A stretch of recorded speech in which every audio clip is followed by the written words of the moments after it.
بسم اللہ الرحمن الرحیم۔ بسم اللہ الرحمن الرحیم۔ السلام علیکم ورحمۃ اللہ وبرکاتہ۔ عزیز طلبہ، امید ہے آپ خیر و عافیت سے ہوں گے۔ اللہ تبارک و تعالیٰ آپ کو ایمان اور عافیت والی زندگی نصیب فرمائے۔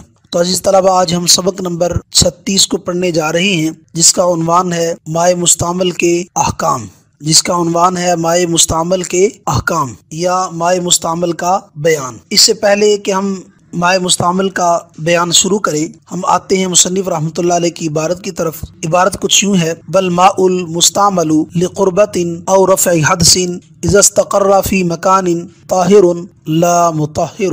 اور ترجمہ: اور ایسا پانی جو استعمال کیا گیا قربت کی خاطر یا حدث کو دور کرنے کے لیے، جبکہ وہ ٹھہر جائے کسی ایسی جگہ میں جو پاک ہو، تو وہ مطہر نہیں ہے، وہ پاک کرنے والا نہیں ہے۔ تو یہ تھا عبارت اور ترجمہ۔ اب ہم آتے ہیں تفصیل کی طرف۔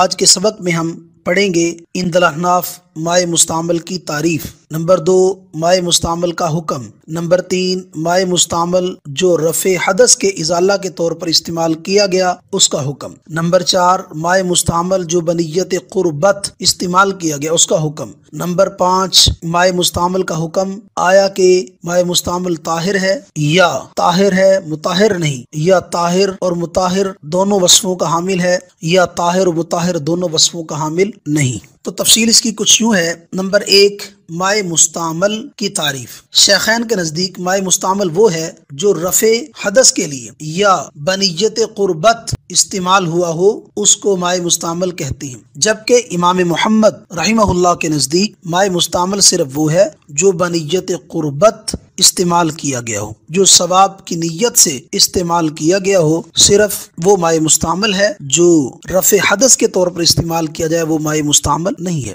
امام محمد رحمۃ اللہ علیہ کے دلائل۔ امام محمد رحمۃ اللہ علیہ کی دلیل یہ ہے کہ پانی مستعمل اس لیے ہوتا ہے کہ گناہوں کی نجاست بدن سے منتقل ہو کر پانی کی طرف چلی جاتی ہے۔ گناہوں کی نجاست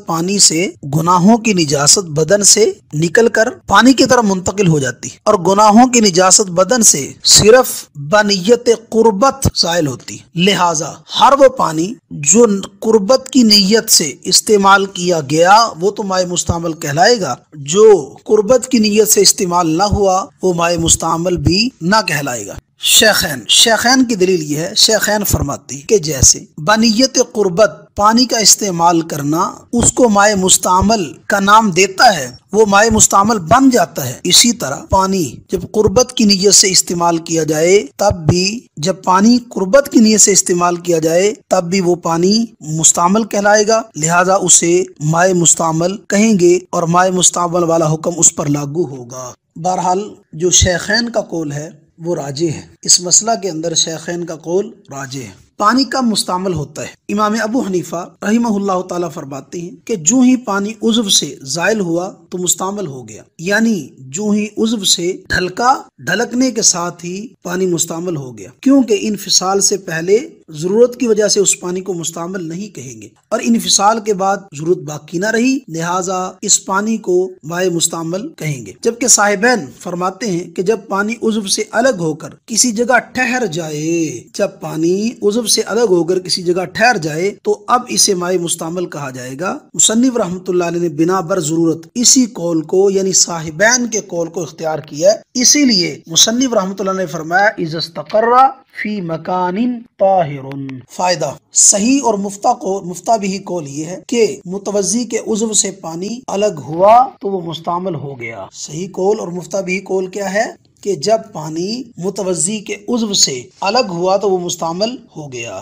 مائع مستعمل کا حکم۔ مائع مستعمل کے حکم میں اختلاف ہے۔ شیخین رحمۃ اللہ علیہ کے نزدیک، شیخین رحمہم اللہ تعالیٰ کے نزدیک مائع مستعمل نجس ہے۔ پھر حسن بن زیاد رحمۃ اللہ علیہ نے امام ابو حنیفہ رحمۃ اللہ علیہ سے روایت کیا ہے کہ نجس بنجاست غلیظہ ہے،